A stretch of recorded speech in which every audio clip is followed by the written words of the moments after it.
So now let's look at other revenue. Now, other revenue analysis within a three-way financial model is similar to the main revenue analysis. The key point being that items within other revenue are infrequent or immaterial revenue inflows to a business. If any items within your other revenue analysis are material to a business profitability, we recommend including these within the core revenue analysis of a business rather than other revenue. Now, when we bring in your historical other revenue information into your financial model from your accounting package, this is brought into your historical income statement. This information is included within the other revenue section, located within the net operating expenses section, below your main revenue items and below COGS if you have that within your chart of accounts. Now, you can see in this example, we have one category of other revenue, titled other revenue, with its historical revenue figures on the right-hand side of the sheet. Now, when we forecast other revenue, this is handled on the revenue and expenses sheet and is located at the bottom of the sheet underneath your operating expenditure analysis. Looking at our other revenue analysis, you can see we have our one category of other revenue being brought through, and this currently has a year-on-year growth rates driver. Revenue is forecast in a similar way to our main revenue analysis, in that each category of other revenue can have its own unique driver, and by default, if you have a variable drivers model open, this will be a year-on-year growth rates driver, and if you've opened a non-variable drivers model, your default driver will be amounts. As we are currently using a year-on-year growth rates driver, we can look at April 23 as an example. Currently, we're applying a 4% year-on-year growth rate. Looking at our April 22 figure displayed here, our other revenue for this period was 3.6. Applying a 4% year-on-year growth rate, we can then calculate our April 23 other revenue figure of 3.8. Now, when we look at the financial statement impacts of other revenue within a three-way financial model, other revenue hits our income statement and cash flow statement. Other revenue is included within our net operating expenses section of the income statement, increasing net profit after tax and therefore increasing the total equity on the balance sheet. Other revenue is also included within our other cash receipts in the operating section of the cash flow statement, increasing the change in cash held. This increase in change in cash held then increases cash at bank, increasing total assets and therefore balancing the balance sheet.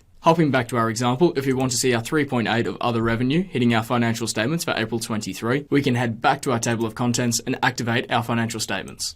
If we expand our net operating expenses section, other revenue is at the top of this section and we can see our one category of other revenue. If we scroll across the time series until we get to April 2023, we can then see our 3.8 hitting the income statement for this period. Then scrolling down to the bottom of this sheet, locating our cash flow statement, if we expand our cash receipts section, then within our other cash receipts, we have our category of other revenue. And again, looking at April 2023, we can see our 3.8. Within a full three-way financial model, the only other area of analysis that other revenue affects is our corporate taxation. Corporate taxation will be covered in its own video, but for the purposes of this video, when we're looking at the impacts of other revenue simply impacts our income statement and cash flow statement, increasing net profit after tax on the income statement, increasing our total equity, and increasing our cash receipts within the operating section of the cash flow statement, increasing change in cash held, therefore increasing our total assets and balancing the balance sheet.